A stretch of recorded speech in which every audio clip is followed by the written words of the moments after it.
Welcome to Openly and Honestly about your health. It is an interview series that is brought to you from non-governmental organization Parents of Vaccine-Injured Children from Estonia. I'm your host, Carmen Britson.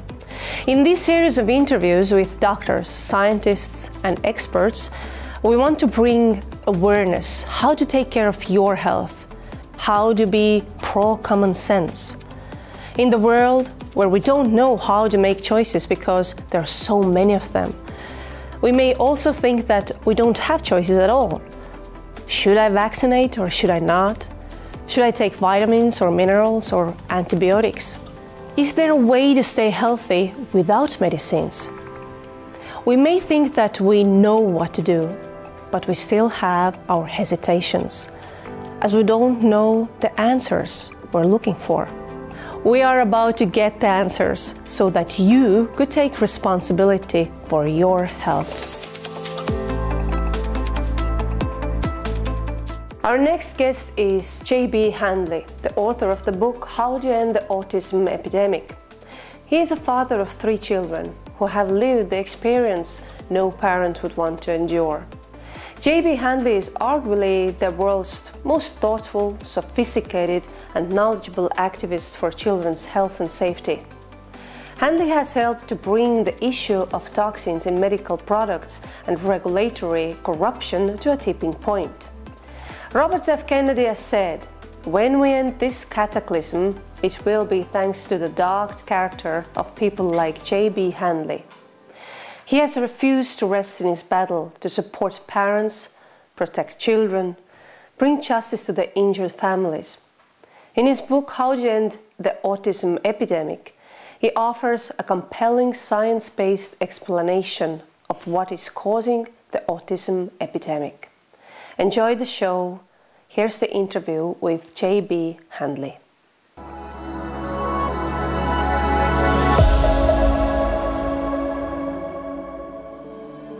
Let's start from the book.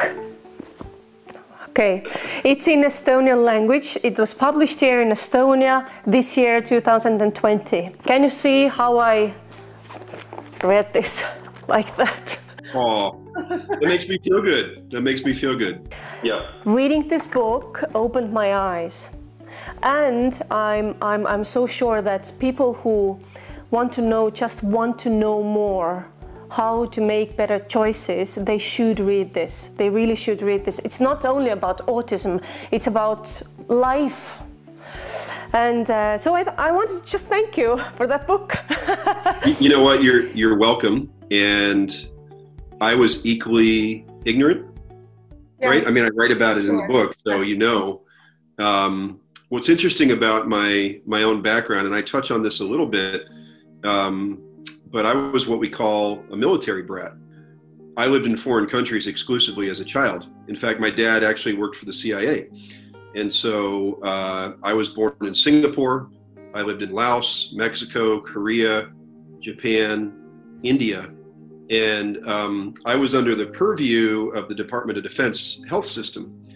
And because we were often living in third world countries, I got vaccinated more than the average child. In fact, I wrote a blog post one time about myself, calling me the 70s most vaccinated child. I was born in 1969. Mm-hmm. And what's fascinating is for all the places I lived, I only got polio, DTP, and MMR.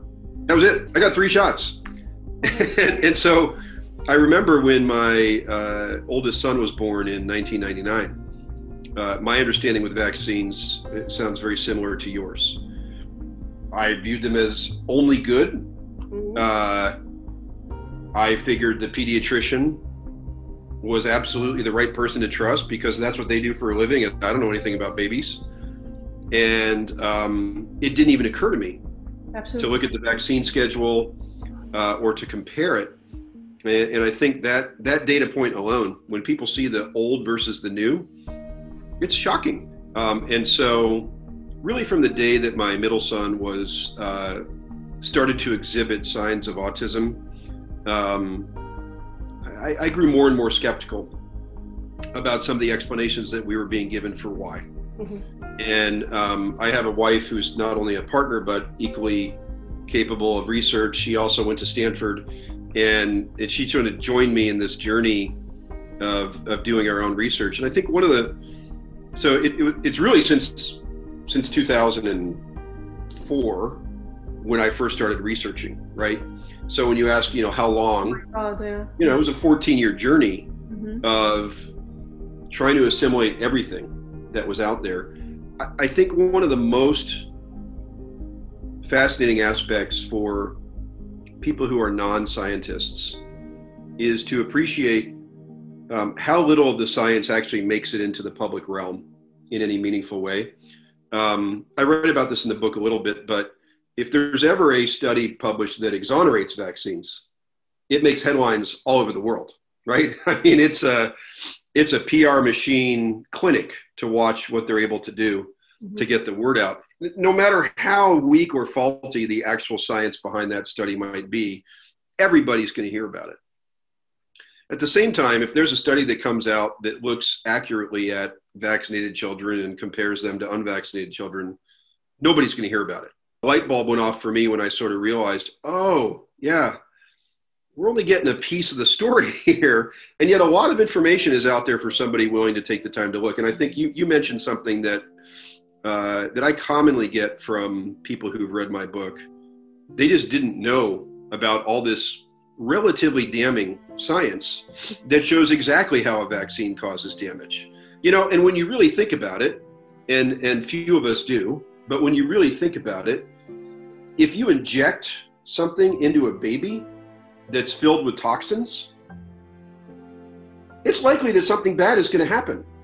And if you start to add the number of things you inject into babies that all have toxins, and you understand basic principles of cross-reactivity and the fact that someone who weighs 15 pounds is probably not going to be able to absorb something the way that someone who weighs 200 pounds is, these things start to be pretty plausible.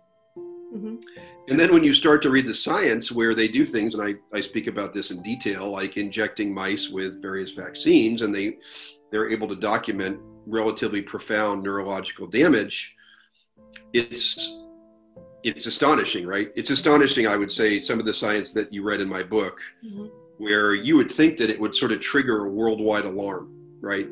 But that doesn't end up happening. So I'm going off on a little bit of a tangent here, but to go back to your original question, it's been a long journey. And I would just explain that in the case of my journey, there was always a fundamental driver known as my son, because I have been focused the entire time on him. He's my number one. He is my priority in all cases. His health and his improvement is really the only thing that drives me to be involved in this area. And it kept me to be a constant learning person, because I never accepted or believed, and my wife didn't either, that this was predisposed or God-given, that somehow my son's path was supposed to include this. I felt that he had been injured. I felt that he sustained an environmental injury. Part of why I felt that way was because he had such an obvious regression from who he was to who he became over time, and that those events were so aligned with his vaccine appointments. And then I got to know literally hundreds of other parents who had the same experience. And at some point, you can put 2 and 2 together. It does equal 4. There is something wrong here. And I think, and I know a lot of autism parents, I believe, feel this way. If you know what happened, maybe you can fix it. Doctors are saying that their autism is caused by genes, yeah? And you, in your book, you're saying that no, autism is not caused by genes. So it was a dilemma for me. And I was so thankful to realize for myself that it's true. It is true. It may be. And then I was wondering, how do you cope with that? How do you cope with this all the time being censored, all the time being vanished? with your stories. Aren't you a former Soviet republic? Yeah. So, I mean, culturally, you know as well as anybody how complicated that existence is. I must tell you that as an American, it's astonishing. It's astonishing. I'm used to a world where I can literally say whatever I want, whenever I want. Yeah. Without any concern for repercussions. Mm-hmm. That really is the foundation of this country. I mean, it really is. I want people to, and I don't know what it feels like to be Estonian. And so I can't really, step into your chair and understand how it would feel for you. So it's astonishing. It's a reflection of the power of the pharmaceutical industry. And I don't know what it's like in every country. I can tell you for certain, because I lived there and because I've studied it intently, that the pharmaceutical industry in Japan, just using an example of a free democratic country, the pharmaceutical industry in Japan doesn't hold anywhere near the power that they hold here in the United States. For a variety of reasons, many unplanned, the pharmaceutical industry is the number one purchaser of media advertising in the United States. They're the number one funder of federal elections in the United States. And so you think about that.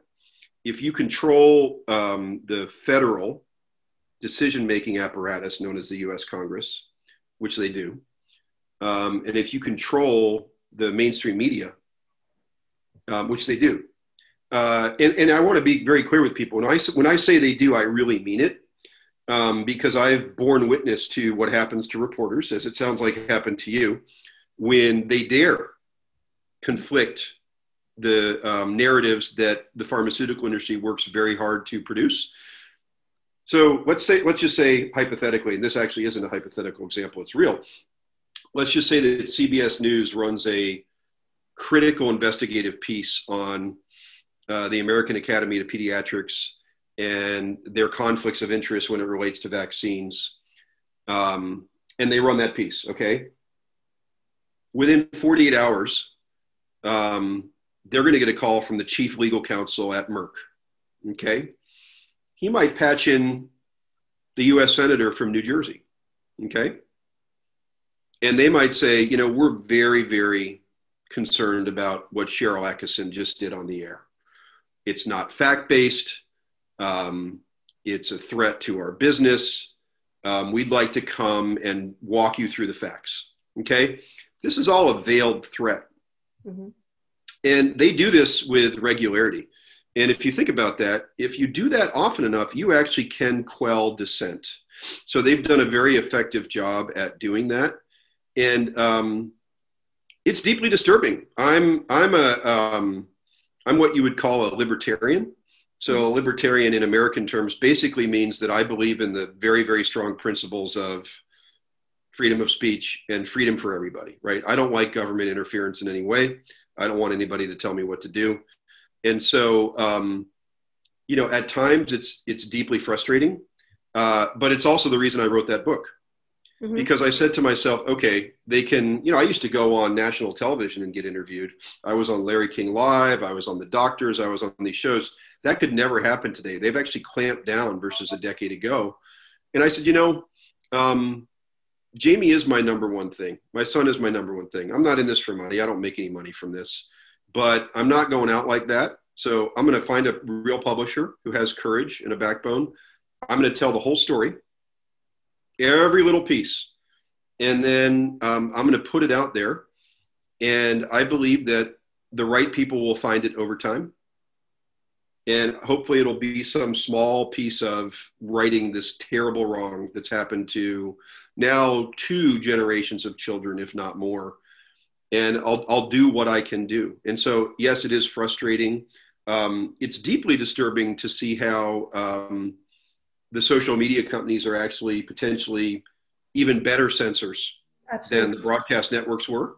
Yeah. Their capacity to deplatform somebody and ban somebody, their intertwinement with the pharmaceutical industry, their dependence on them, it's oddly worse than it was before, because they wield so much power, because we're all basically prisoners to what's on our phone, and they can take what's on our phone and change it.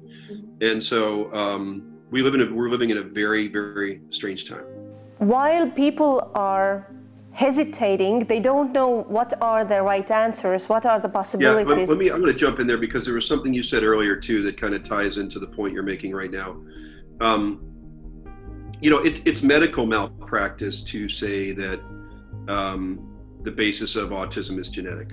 That's medical malpractice. There's not, the science does not support that remotely. There have been literally hundreds of millions of dollars spent trying to identify the genetic basis of autism, and all they have is a scattergram of nonsense about the relationship between the gene pool and who develops autism. It's also medical malpractice to say that the only reason we have more children with autism today is that we diagnose better than we used to. And as a reader of my book, you know that I basically disassemble that absolute lie all the way back to the original data, how impossible that would have been, et cetera. And so to your point, I think the way that we bring, because when you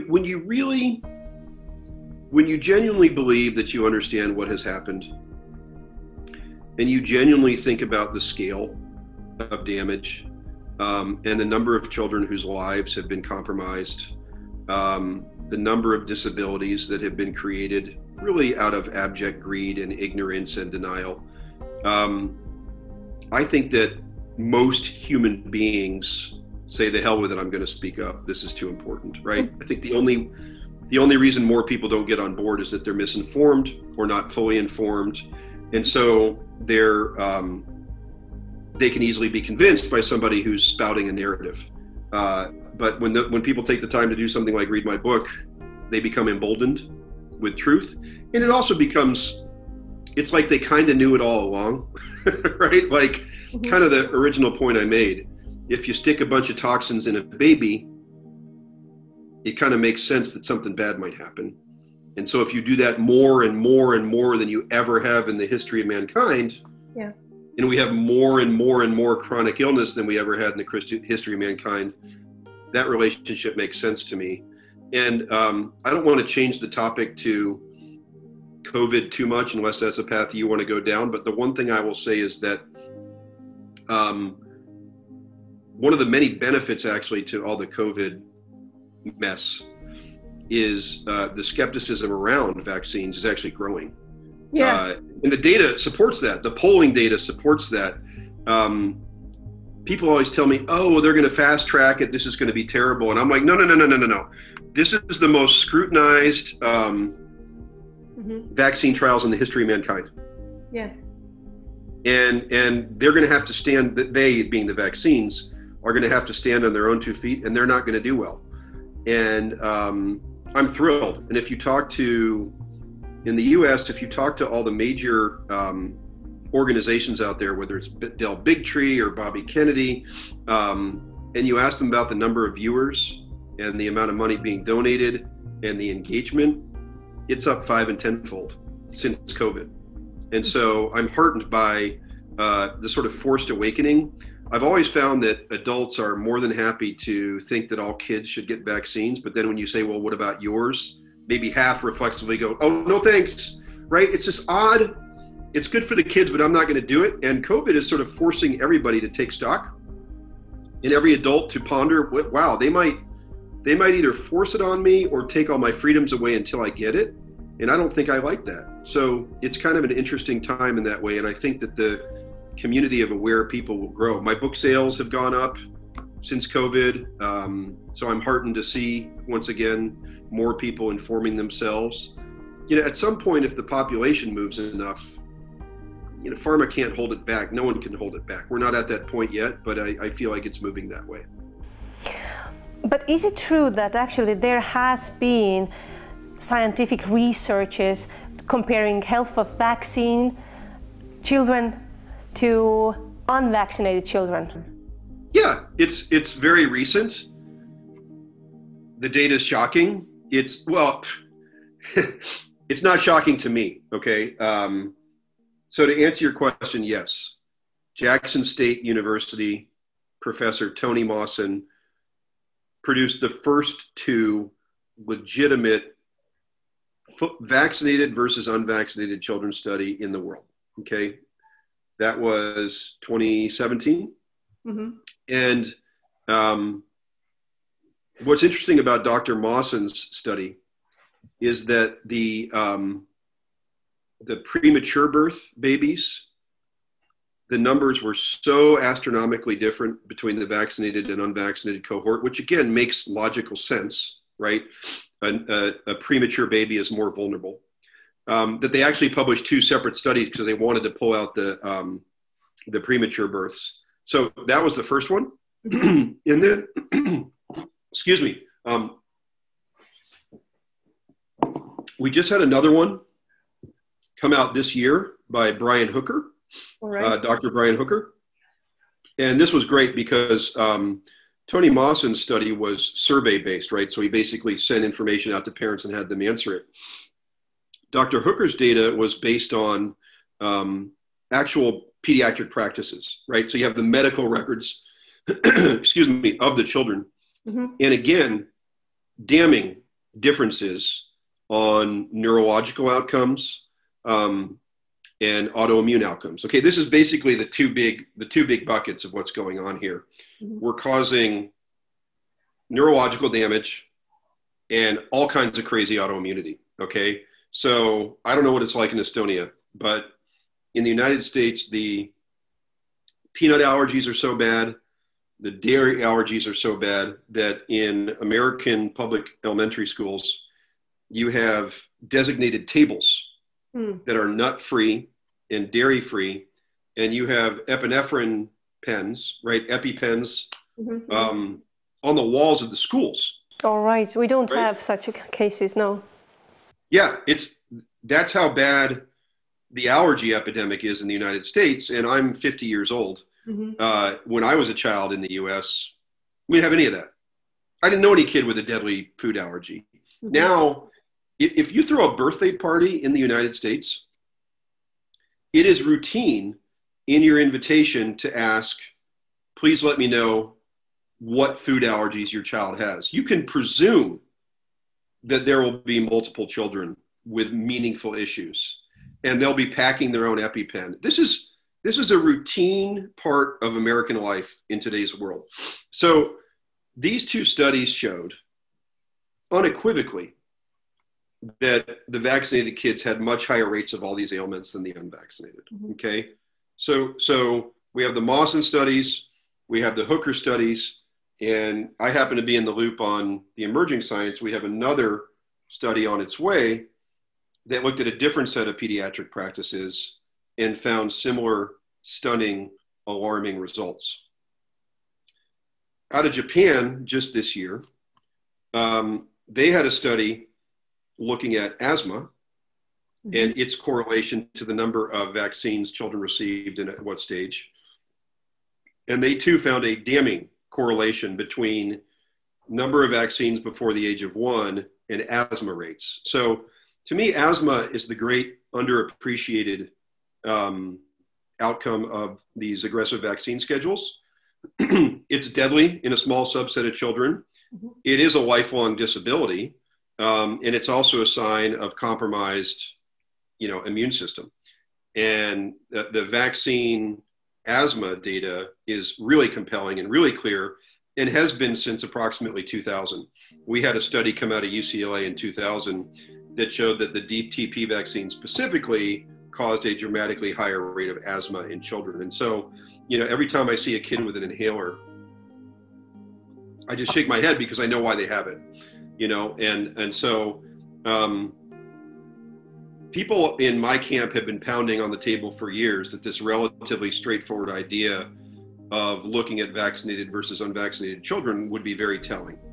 Now that we've seen the published science, it corroborates our instincts. And the other quiet secret in the autism community, many parents of children with autism, they go on to have other kids after the diagnosis and after realizing why their child has autism. as you can imagine, most parents of children with autism who believe they were injured by vaccines, when they have additional children, they choose not to vaccinate them.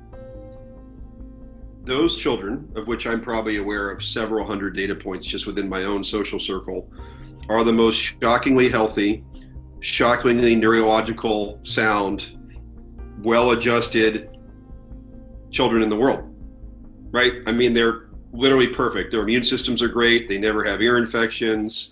They don't have learning disabilities. They don't have speech impediments. They're at the top of their class.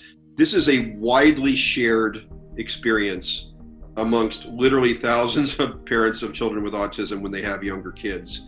So I've always known the anecdotal data, and so to see it corroborated through the science is really heartening, because over time, science is a continuum, and we had one study, now we have two, there's a third on the way.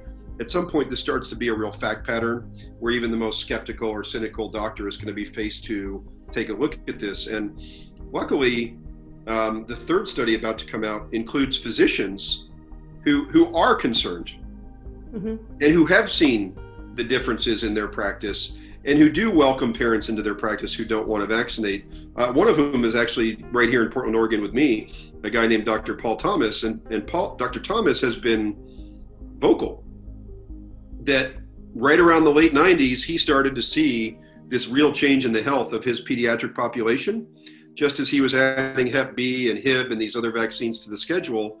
And unlike a lot of pediatricians who I think are, guilty of being a part of this entire epidemic, Dr. Thomas started to ask real questions and start to look at his own data. And what he was seeing was, my unvaccinated kids are super healthy.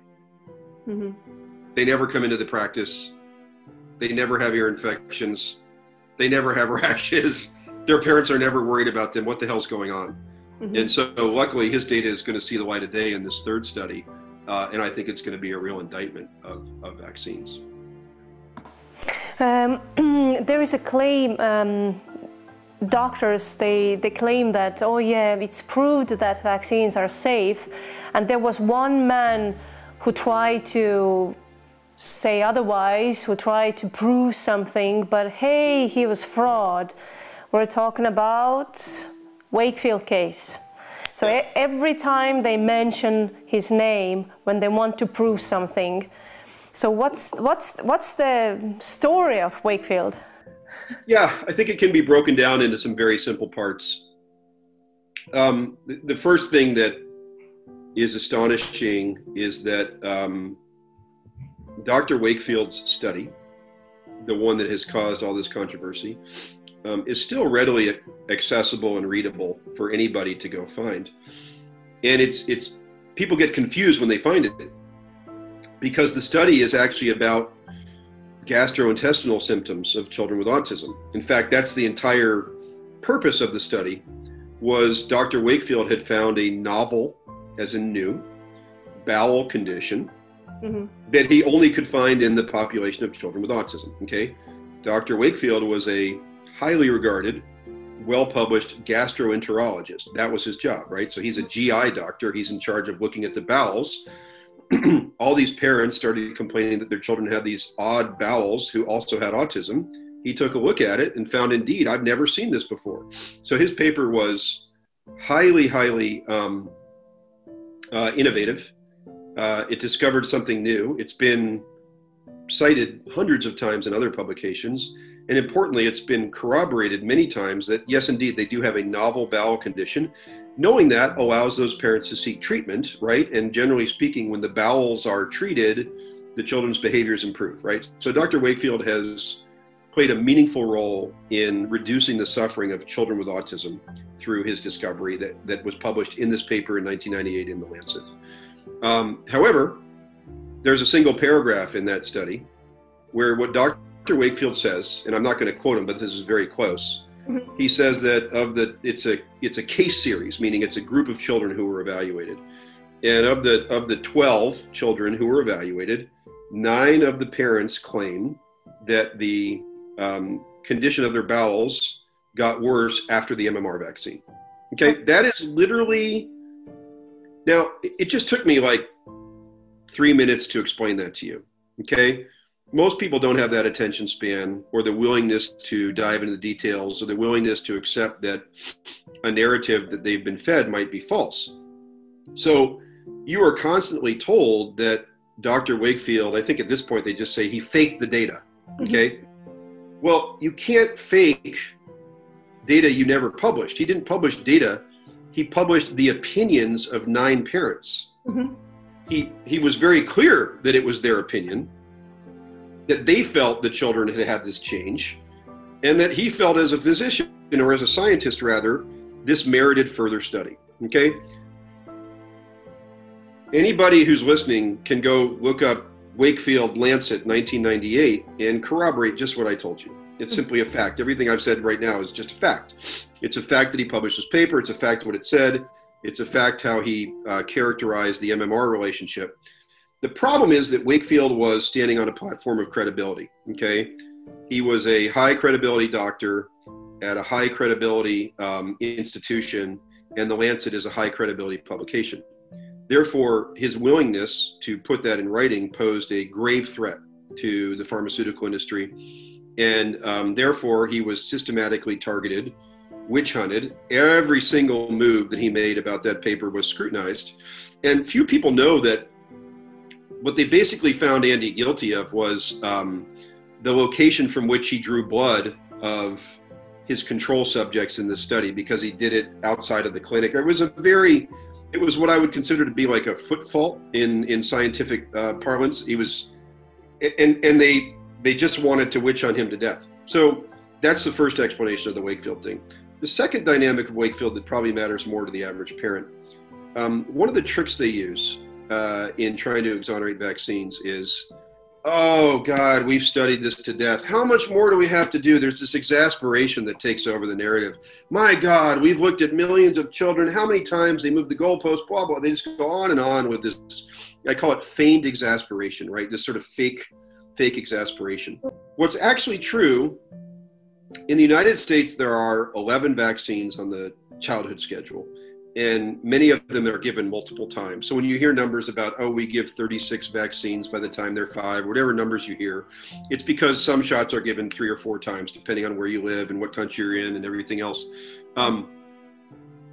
We've only looked at one for its relationship to autism. Okay, so have we ever looked at the hepatitis B and its relationship to autism? No. Have we ever looked at DTP and its relationship to autism? No. Have we ever looked at PCV and its relationship to autism? No. Have we ever looked at chickenpox and its relationship to autism? I mean, I could keep going. My point is, it's only been one vaccine, and only in isolation, and only MMR. Those studies are all subject to extreme scrutiny in of themselves. But the far more important point is they're trying to convince the world that they've looked at this when they haven't. And I've interacted with some of the biggest defenders of the vaccine program, and when I bring up this point with them, they just run for the hills. There isn't a person in the world who can send me a study on hepatitis B and autism, because it doesn't exist, and it doesn't exist for any of those other vaccines. And so what's actually true is they've barely scratched the surface at looking at this issue. They'll produce, and what they'll say, they'll do a study of only MMR, and then they'll say, therefore, vaccines don't cause autism. That's like doing a study of aspirin and saying every other pharmaceutical drug doesn't cause whatever disease. It's irrational, but most people don't take the time to look, and they accept the headline, and they accept that feigned exasperation. And I give the other side credit. They've done a marvelous job of beating the drum and basically making up this mantra that it's been asked and answered. We've looked, we need to move on. And, I obviously disassemble that in my book. But it's challenging to get that narrative out there. It's challenging to explain to people who may have a 30-second attention span, hey, actually, here's the whole vaccine schedule, and they've only looked at one.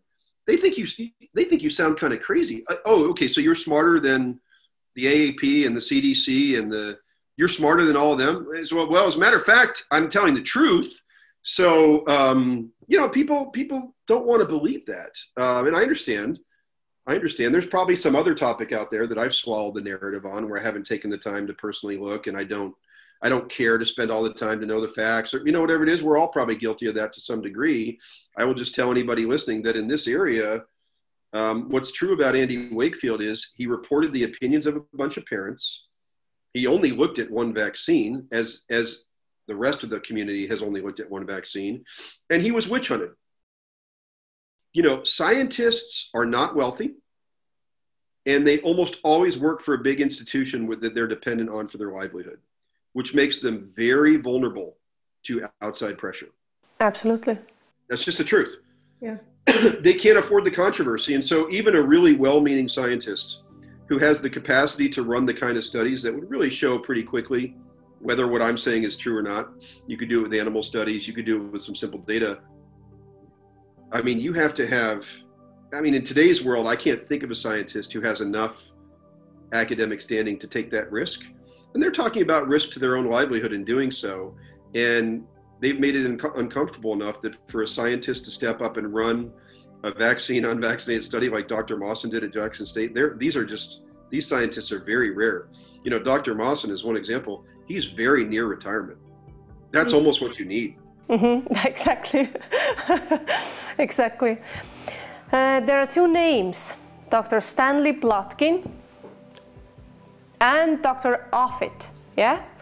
Yeah. And they have designed the belief of vaccines throughout the years. So it was very eye-opening to read about the cross-examination by Aaron Siri. And you know what I was most shocked about was the fact that Dr. Plotkin actually admitted that they have tested the vaccines on the babies of imprisoned mothers and the mentally disabled babies. That was, for me, that was the most shocking fact that I read from there. Could you do a little brief on that? I think what's important to understand is that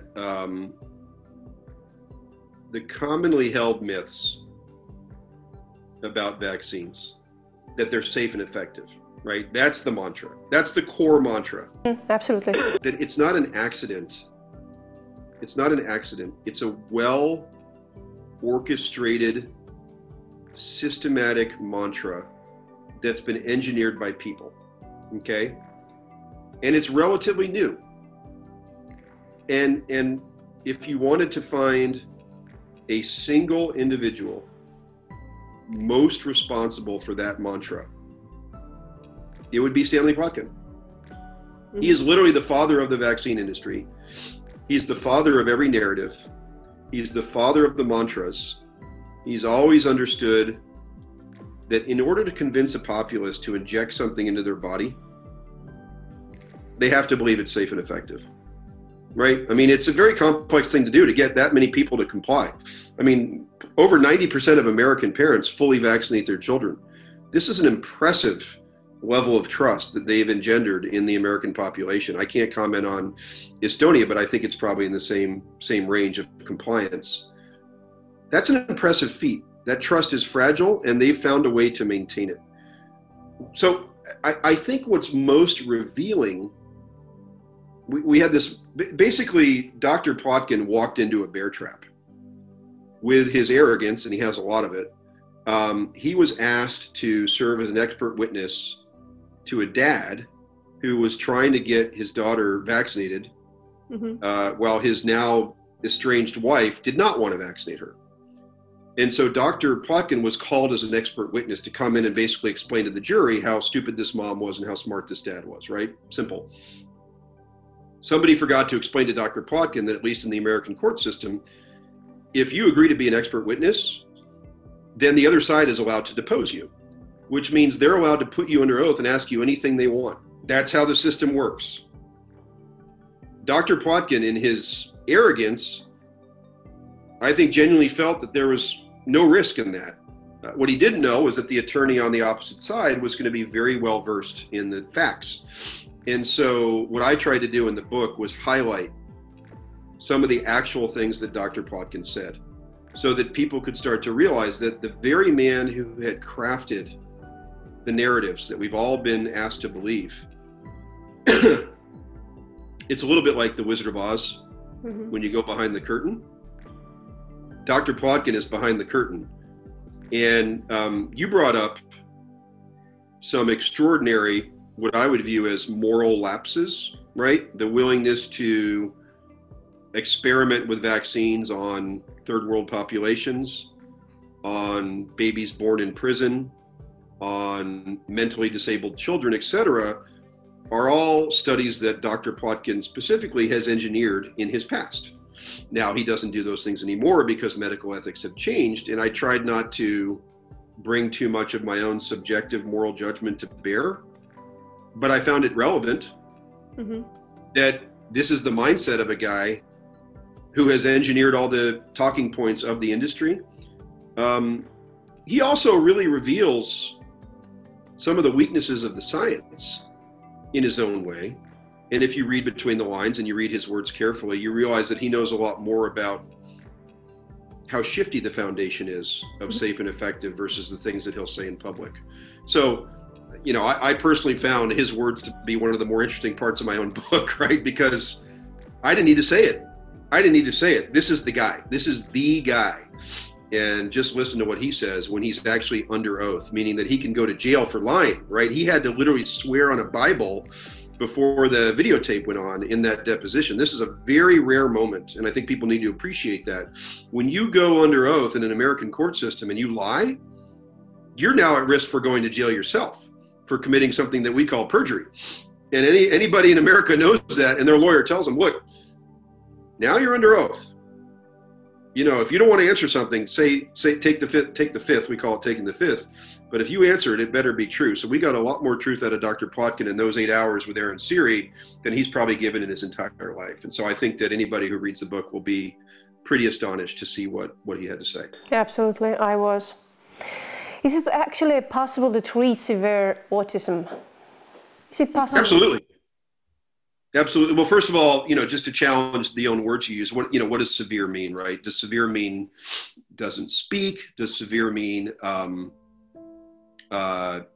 outbursts? Does severe mean? I think something that people may not realize if they don't have autism, like in their family or near them, is that the majority of children, overwhelming majority of children with autism that really manifests, right, in their mannerisms, in their ability to communicate, etc., they have physical sickness that accompanies that, right? So they're not just mentally struggling. We call them comorbidities. They're almost always profoundly sick. Their gastrointestinal system is way out of whack. They have all kinds of autoimmune disorders. They might have seizures. I mean, they're physically not well, which again, you're like, that's a genetic thing. They're physically not well. And what we've learned now over the last 20 years is that if you treat the physical challenges, the autoimmunity, you'll see distended bellies on these kids, right? They have big, swollen, inflamed bellies. If you start to do relatively simple things like take gluten and dairy out of their diet, which are very inflammatory, remove sugar from their diet, which produces a lot of candida or yeast, naturally detoxify them through maybe a sauna, some chlorella, some basic sort of detox principles, address autoimmunity through nutrients and other avoidance, you can have shocking improvements in how these symptoms manifest. And in some cases, full reversals. Okay, so I know dozens of kids who had an autism diagnosis at 2, may have been severe, non-speaking, outbursts, whatever it might be. And now they're in college. And they might be quirky, but doing fine because their parents aggressively addressed those biomedical issues over time and saw massive improvement. Some parents do hyperbaric oxygen therapy and have a dramatic improvement. And so I think there's a tremendous amount of hope for anybody with a newly diagnosed child. It's hard. It's not like raising I have two perfectly healthy children as well. It ain't like that. It's different. It's much more challenging, but there's a reward for that effort. You can see a massive improvement in your child. And I'm going to tell you a little side story that is an epilogue to my book that nobody knows about. That's happened to me with my son. So my son is what we call a non-speaker. Okay, so he can't articulate. I really didn't know where my son was on the cognitive scale. Right? How do you measure IQ in somebody who can't speak? It felt like he could certainly understand, the things that I would say to him and everything else. But I didn't know if he had the brain of a 2-year-old, a 5-year-old, a 12-year-old, or if that wasn't even a reasonable way to look at it, right? In fact, I didn't even know how he interpreted the world, right? Does he see the world the way I do? Does he have hopes and dreams and goals and feel love and have his feelings hurt? I mean, you don't know if they can't tell you. And people want to convince you that autism is this whole different way of thinking and seeing and everything. So I really didn't know where Jamie was on that continuum. And I got a call out of the blue from another parent of a child with autism. And they started sending me all these words that their son was spelling. And their son was a lot like Jamie in that he was nonverbal and he had a lot of behaviors and outbursts and everything. And basically, she'd found a communication method where it took a lot of the pressure off fine motor, where a lot of the challenges are. Speaking is a fine motor. Your fingers and typing is fine motor. And it's sort of this alphabet board that's put out in front of the child, and they kind of poke like this, and you're moving your shoulder more. I took Jamie back to this clinic in Virginia. I live in Oregon, so I live on the West Coast. Virginia's on the East Coast, so like 6-hour plane ride. And Jamie started doing this method, and it's called spelling to communicate. And after 3 months, Jamie started cranking out these incredibly complex sentences. And we have discovered that my son is not just cognitively normal, he's wildly intelligent. He's taking calculus in math. He's a savant. We had to find a PhD who would work on these letter boards with him because his math teachers at school couldn't keep up with him. He's tracked everything. He's never missed a thing. He knows exactly what's going on. He knows about the book. He literally, imagine somebody sitting there with probably a north of 200 IQ, unable to explain to people how smart he is, being treated like he's dumb. And that's my son. And we're actually writing a book together right now about this experience of my son basically emerging from what he calls a prison of silence. All right. And I have become convinced that for the 40% of non-speaking with autism, that they are exactly like my son.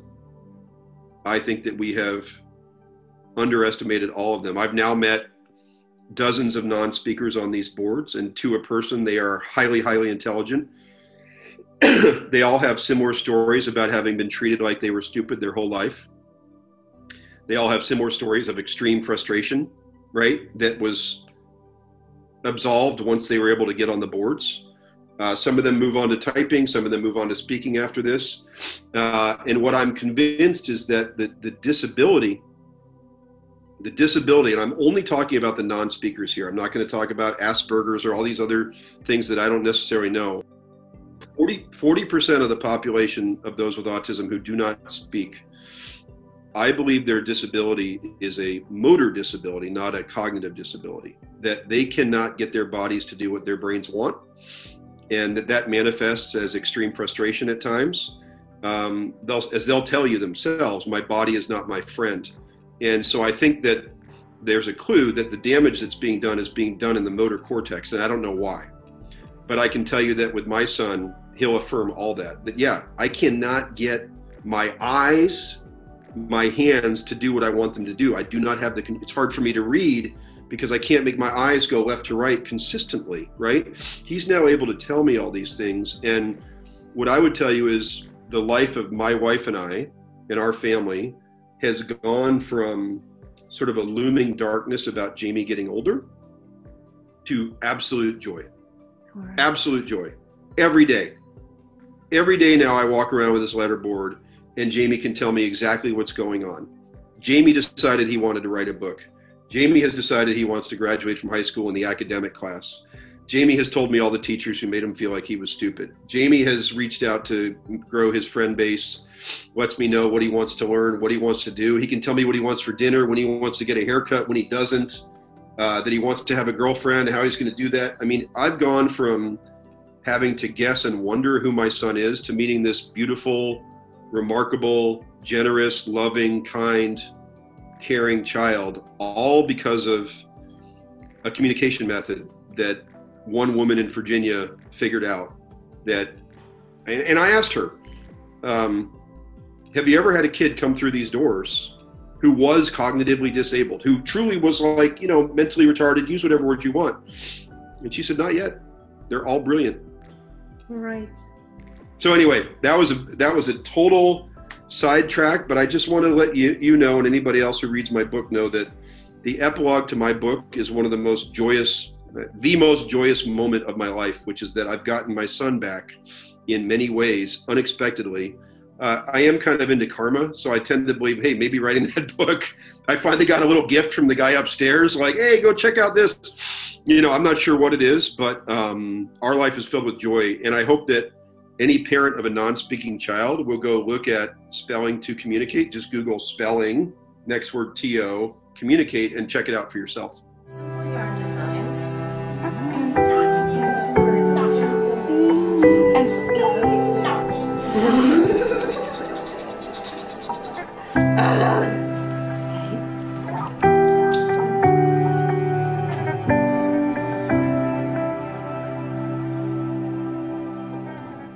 From the history, if we're talking about the history of vaccines, every time you hear people say, you know what, but we had polio and vaccines, they saved us from the polio. But there is a story. In your book, there is a story. And that fascinated me again. Yeah. Such a great question. So I'm going to use this to address a question that I get from a lot of parents, okay? Mm-hmm. There's a lot of parents who are really on the fence about vaccines after they get some information, right? But they're not ready to walk away. I mean, it's a bold parent who's just going to go 100% unvaccinated, right? Absolutely. That takes a lot of courage. Absolutely. They're like, well, what if these guys are wrong and then I don't give my kid any vaccines and then they die, right? I mean, I understand. I'm very sympathetic to that logic, okay?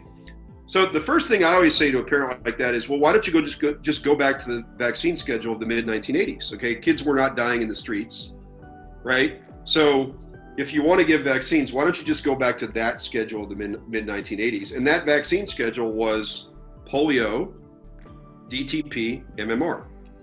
That was it. Again, kids were not dying in the streets in the mid-1980s in the United States, right? We were fine. So that's my first comment. But my second comment is all vaccines are not created equal, okay? It's my personal opinion. This is an opinion based on a lot of information, but if I had an hour, I think I could make my argument. It's my personal opinion that hepatitis B vaccine is the single most neurologically damaging vaccine that's produced. All right. It's also, hepatitis B is a very serious illness if you get it. It's very serious. Never wish that on a child. Chickenpox is not a serious illness. I think children should have chickenpox. Hepatitis B, I do not feel the same way about. You would not want to get hepatitis B. But it's very hard to get it if you're a child, unless your mom has it. Mm-hmm. And then it's very easy to get. So do I think that babies who come out of hepatitis B vaccine positive moms should get the shot? Absolutely I do. Do I think any other child should get that vaccine? Not in a million years. It's not logical. So parents, there's some advice. Polio, to be honest with you, on the continuum of vaccines, is not one that is on my high list of ones that I think is causing a lot of damage. Okay? all the data is not in, but it doesn't have aluminum as an adjuvant. So I just want to say that up front, that I do think there's a continuum. I have friends who vaccinate their kids, even after they've heard all my diatribes. I generally convince them to reduce the number. I always convince them to wait. Mm-hmm. People say, well, I can't send my kid to school if they don't have the vaccines. And I go, well, what age do they go to school at? So why don't you start when they're 5 then? Because you know what? If you start when they're 4 or 5, they're not going to have autism. Mm-hmm. They're not. It's too late. So if school is really your argument, great. Start when they're 5. Do less. Do them later. Don't do them all on the same day. Mm-hmm. And don't do them when your kid's sick. Yeah. So if you delay, reduce, don't give them all on the same day, don't give while sick, and have a girl, your kid's probably going to be fine. Mm-hmm. Polio, the biggest thing about polio that I bring up to people is, why did it happen all of a sudden? It was the late 1940s, and all of a sudden, there's this massive epidemic of this otherwise benign stomach virus, okay? Mm-hmm. People don't understand this. Polio virus, poliomyelitis. Polio virus, a benign stomach virus that many people have. Polio virus, no big deal.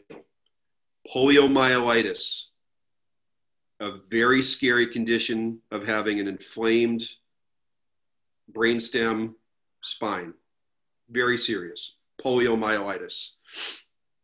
Why did a benign virus that had been transmitted and shared for millions of years all of a sudden have a much higher rate of poliomyelitis, where basically the virus jumps from the stomach into the nervous system, okay? Why did that happen out of the blue? Because it did. It happened out of the blue. Mm-hmm. Don't things that happen out of the blue merit an explanation? We all want to know where the hell COVID came from, right? What happened? Yeah. How did this happen? Absolutely. How did this happen? Where did this come from? Who knows? I don't know the answer. But isn't it plausible that we all want to understand why? Polio is no different, but nobody ever asks that question. The super obvious one is DDT. Mm-hmm. DDT is this insecticide that there's this video of children being sprayed with this stuff.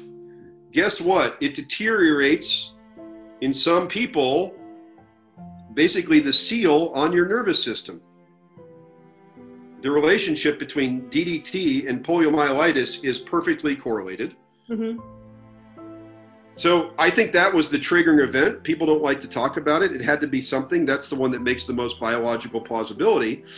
So then the vaccine comes along. And then they start to reduce DDT, and all the things kind of go down together. So did the vaccine end the polio epidemic? Does the polio vaccine still give polio? Here's what I would say. Polio is the foundational explanation for why vaccines are important. Mm-hmm.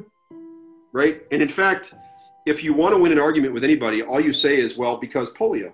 Mm-hmm. And then you just sit there. You don't have to say anything else, right? Mm-hmm. It saved the world. That's the popular narrative. What I would challenge people to say is, question every narrative, read my account for yourself, and see, was it the miracle you thought it was? Do you know about the Qatar incident where they actually gave polio to a ton of kids? Do you know that the only polio in the world right now is really given through the vaccines? And do you understand the difference between poliovirus and poliomyelitis? And so, kind of like everything else in my book, I hope what it shows you is like the popular narratives and the truth are often way more complicated. And so, I have people who ask me, okay, well, so should I give my kid the polio vaccine? I'm like, look, the odds of your kid getting poliomyelitis they haven't had a case in the United States in 30 years. Those aren't very good. That's not a very high odds. If they got it, would you be miserable that you didn't give them what may protect them against it? Probably. Do I view it on the continuum as being the most damaging vaccine? No, I don't. So that's about as far as my advice will go, and then it's like up to the parent to decide what to do. I want to bring up another point, because I know that parents often read my book and they're trying to like decide what they're going to do about vaccines. And I, you know, I'm not a doctor. I'm not going to tell them like, don't do this, don't do that. I'll tell them how I think about it. Hep B, this is so crazy. So your kid gets their final hepatitis B vaccine in like around the age of 2. It only lasts like 4 years. Mm-hmm. Like they make a big deal about high school kids having gotten their hepatitis B vaccines when they were a year old. But the science is very clear. The immunity has long since waned. It does not provide long-term immunity. Mm-hmm. That happens to be true for many vaccines. You know, I had a friend of mine who I convinced her before she gave her high school son another MMR, just go get his titers, right? You can measure the blood and see if they have an antibody response. He literally had 0 titers to mumps. Mm-hmm. He'd gotten 2 MMR vaccines. He had 0 titers, meaning he had no immunity to mumps despite those 2 vaccines he'd received. And so parents have this feeling that like, oh, it's lifelong and they're bulletproof. That is so not true. They are a temporary, often much shorter than people appreciate, protection, nothing more. I got my last MMR in 1972.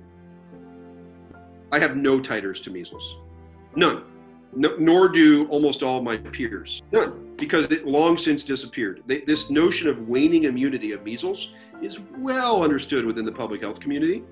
And the only reason we don't have bigger outbreaks of measles is because everybody over the age of 60 had it naturally. But this giant gap between early childhood MMR and people in my age group, once the 60-year-old pluses die 30 years from now, we're only going to have fake immunity through MMR. There's going to be so much more measles in the world. Public health already knows this. They know it's coming. People are very misinformed about this whole notion of how long these vaccines actually protect for. Can we actually trust the vaccine court? Do you trust vaccine court? Court, which that is its colloquial name, implies jury, and it implies justice. That's not what it is. It's a, so the vaccine court, I'm just going to use the same term because it's the one that's commonly understood. The vaccine court is very helpful to understand vaccines because I think until people realize it exists and until they do some research, they don't know the scale of payouts. The underlying purpose of the vaccine court is to support the vaccine program, right? It's very, very confusing. All right. Okay. It was created so that we can have a program, not the other way around, right? When you're a lawyer and you go into the American court system and you sue Ford Motor Company because their cars are flipping over, you're not trying to protect Ford, right? You're trying to protect your client. This is a good tension, right, of accountability that exists in the American tort system, as we call it. That's not how it works in vaccine court. You have one person, they're known as a special master. That name alone should make you concerned. And they have 100% of the jurisdictional power. Mm-hmm. So you go in, you present your case, you argue against a lawyer who is a Department of Justice attorney funded by the federal government, and then the special master makes the decision. All right.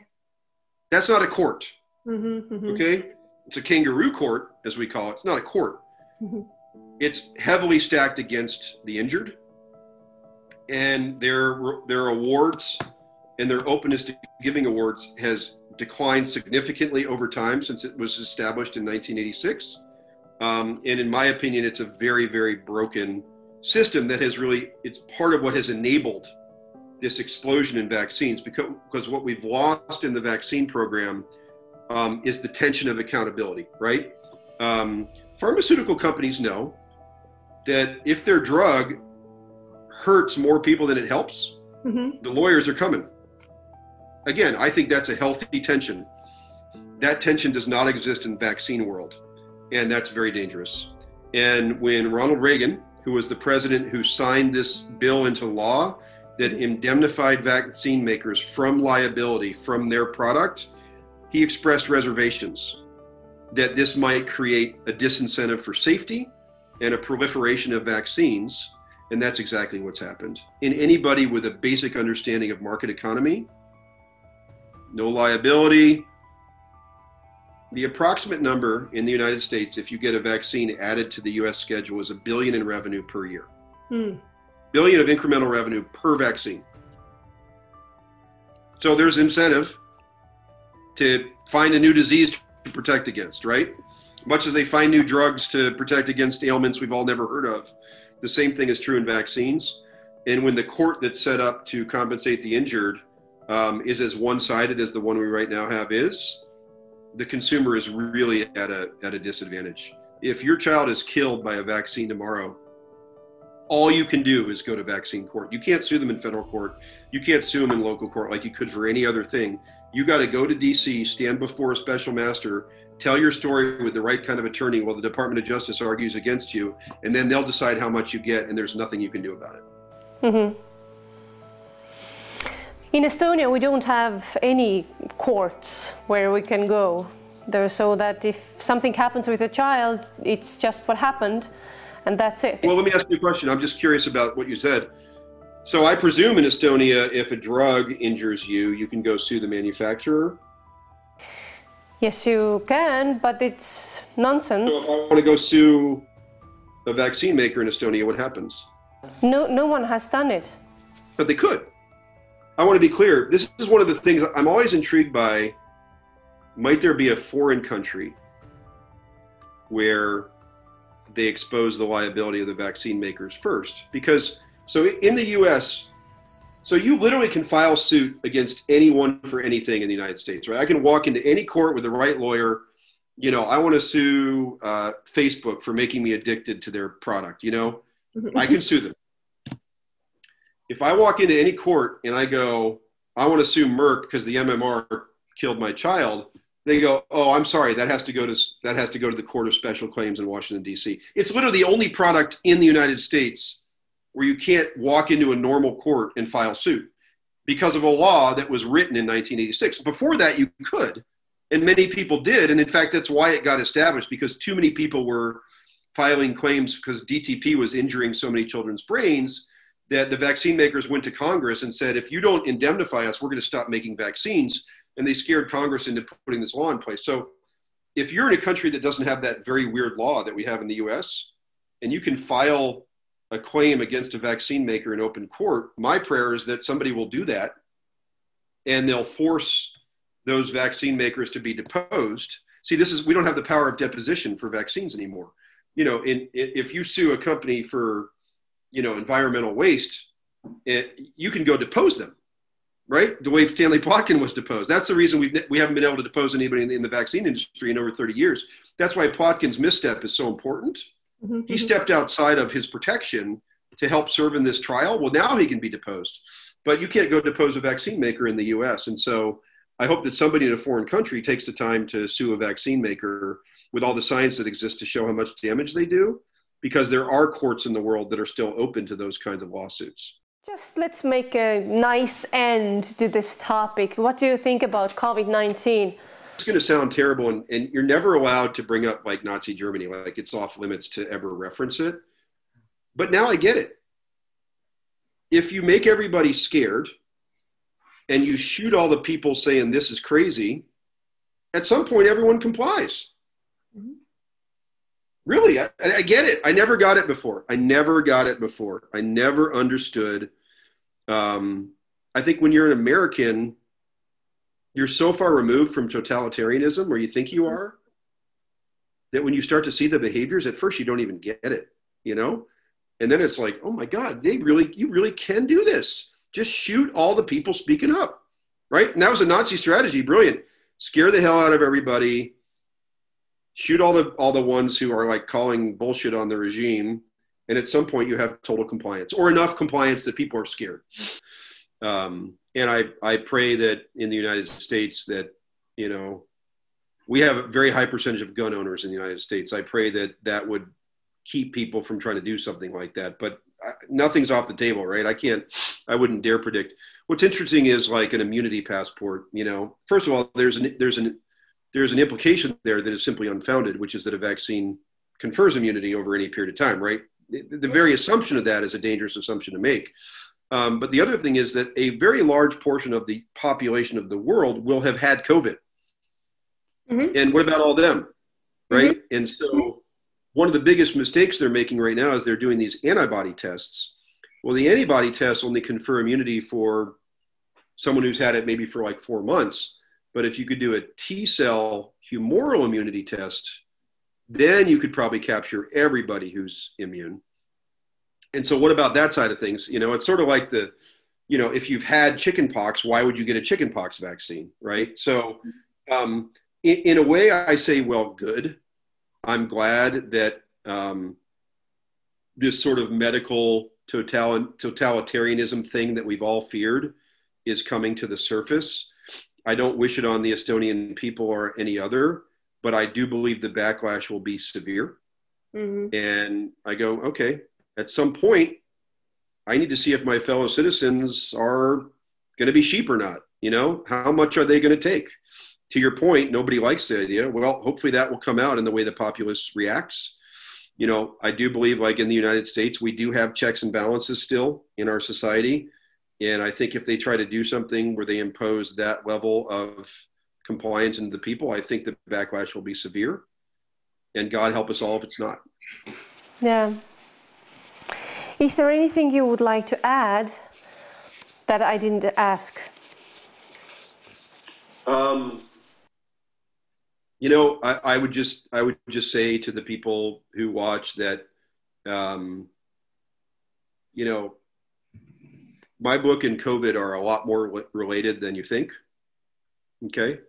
If you find that, you know, public health officials or government officials appear to be incompetent when it comes to making decisions around public health and how to manage our way through a virus, if you're skeptical or if you're concerned that they're not making prudent decisions, wait until you understand the childhood vaccine schedule and the autism epidemic a little better, because it's the same people. Mm-hmm. You know, I don't know if Tony Fauci is a name that people know in Europe. He's somehow become the spokesperson for the government response to COVID here in the United States. Tony Fauci has been an enemy of our community for 20 years. He's a denialist. He's denied the autism epidemic. He's denied the vaccine correlation.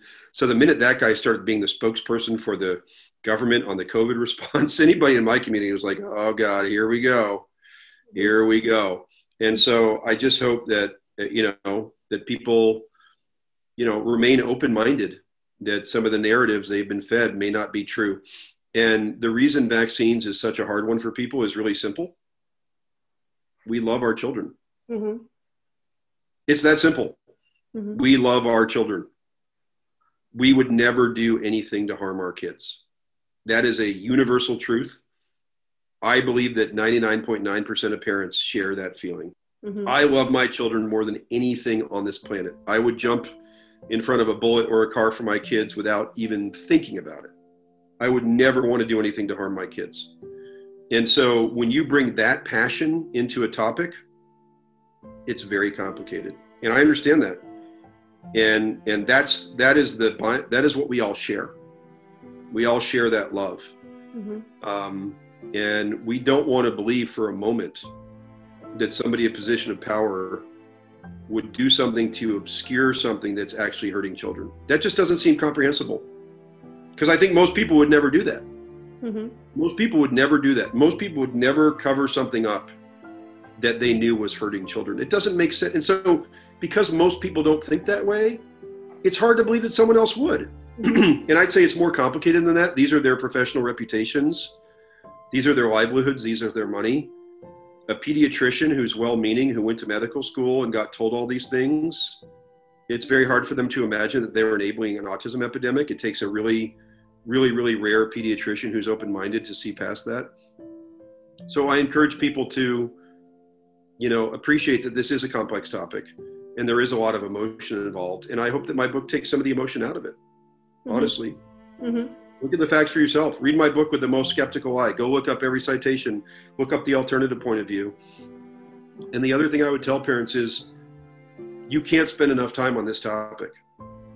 You can't spend enough time on this topic. My choice to spend no time on this topic altered my son's life irreparably.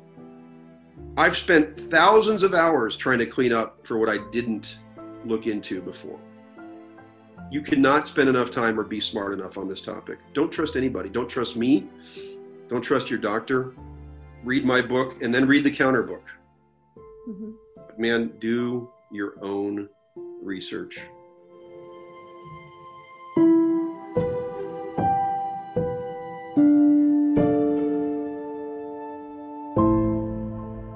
Thank you for watching. This was the interview with J.B. Handley. See you next time. Bye-bye, everybody.